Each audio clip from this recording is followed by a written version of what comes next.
Assalamualaikum warahmatullahi taala wabarakatuh. Anak-anakku sekalian, coba buka buku temanya halaman 5.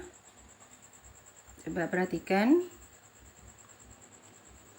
yaitu menemukan informasi teks non-fiksi melalui kalimat utama.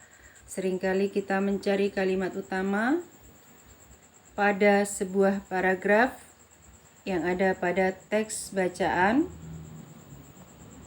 kadangkala pada suatu karangan atau cerita yang di situ berbentuk paragraf. Kita mencari kalimat utama pada setiap paragraf.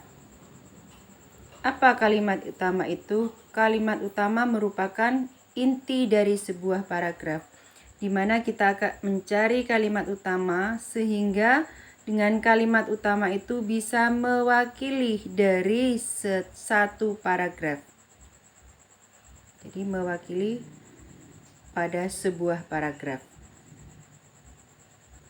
Bagaimana cara kita menemukan kalimat utama? Tentunya dengan cara membaca secara intensif, berkali-kali berulang-ulang, sampai kita bisa memahami isi bacaan tersebut pada suatu paragraf. Kadangkala kalimat utama itu ada pada awal paragraf, kadangkala ada pada akhir paragraf, kadangkala juga ada di tengah paragraf, kadangkala ada dua, ada di awal dan di akhir. Jenis-jenis paragraf sering kita sudah ditulis pada semester 1. Ada deduktif, induktif, ada ineratif, dan ada deduktif dan induktif. Deduktif adalah kalimat utama yang ada pada awal sebuah paragraf.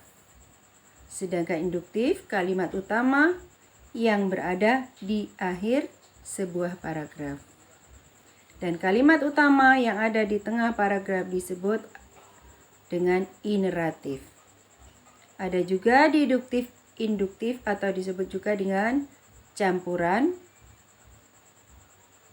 Nah, di situ pada akhir paragraf itu, di situ mempertegas, memperjelas daripada kalimat utama yang ada pada awal paragraf.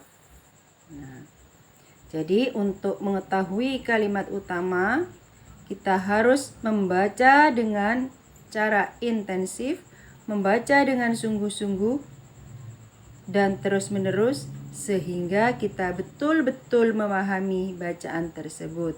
Nah, di situ. Jadi untuk menentukan kalimat utama pada paragraf itu tidak sulit. Kenapa? Karena kalimat utama dapat ditemukan pada bagian awal, kadangkala pada tengah atau akhir paragraf.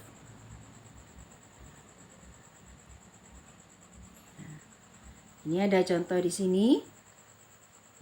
Pada halaman 5, menciptakan lingkungan bersih.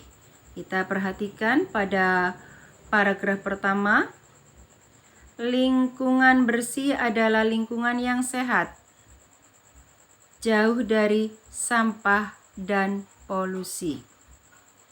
Di sini pada paragraf pertama itu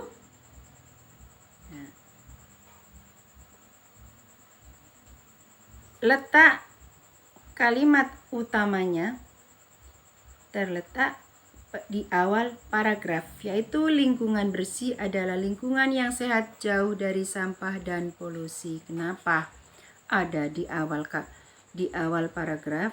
Karena di situ kalimat pada awal paragraf itu sudah mewakili daripada satu paragraf yang pertama. Coba perhatikan, lingkungan bersih adalah lingkungan yang sehat, jauh dari sampah dan polusi. Lingkungan bersih sulit kita temui di daerah perkotaan. Berarti di sini sudah termasuk sudah lingkungan bersih. Nah, sudah ada pada kalimat yang pertama, pada awal paragraf. Karena terdapat banyak kendaraan bermotor yang hampir setiap hari orang memakainya. Namun, lingkungan bersih dapat kita temui di daerah pedesaan yang masih asri. Di pedesaan jarang ditemui pabrik-pabrik dan kendaraan bermotor. Di situ sudah jelas pada kalimat pertama awal paragraf, jauh dari sampah dan polusi.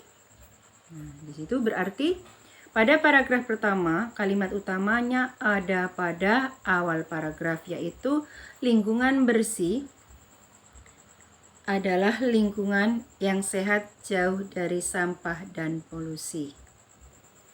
Nah, kemudian paragraf yang kedua, untuk menciptakan lingkungan bersih dan sehat, masyarakat perlu mengadakan kegiatan gotong royong yang membersihkan lingkungannya. Pada paragraf kedua juga ada pada awal paragraf. Kalau kita perhatikan, coba kita perhatikan di akhir paragraf, kalimat pada akhir paragraf. Selain membersihkan lingkungan, masyarakat juga dapat bergotong royong menanam berbagai pohon untuk penghijauan dan penghasil oksigen di alam. Itu pada akhir. Namun di situ bukan merupakan kalimat utama yang dapat mewakili dari satu paragraf itu. Kenapa? Coba kita baca yang kalimat pertama, kalimat awal pada paragraf kedua. Untuk menciptakan lingkungan bersih dan sehat, masyarakat perlu mengadakan kegiatan gotong royong, membersihkan lingkungan. Di situ sudah mencakup daripada satu paragraf, yaitu paragraf yang kedua. Nah, kegiatan gotong royong dilakukan bersama oleh masyarakat dengan saling bekerja sama. Seandainya di situ tidak disebutkan, maka ada dalam kalimat utama di awal paragraf itu di situ sudah mewakili. Nah, di situ cara mencari kalimat utama pada sebuah paragraf. Nah, paham? Seringkali kita mencari kalimat utama. Nah, untuk itu silahkan kalian buka pada halaman 6. Kalian baca di situ. Nah, di situ terdiri dari beberapa paragraf. Kalian cari kalimat utama pada bacaan teks ini. Silakan yang sudah tetap seperti biasa tulis di buku tulis, buku tema. Di buku tulis tema nanti setiap hari Sabtu disetor. Guru akan menilai di situ. Assalamualaikum warahmatullahi wabarakatuh.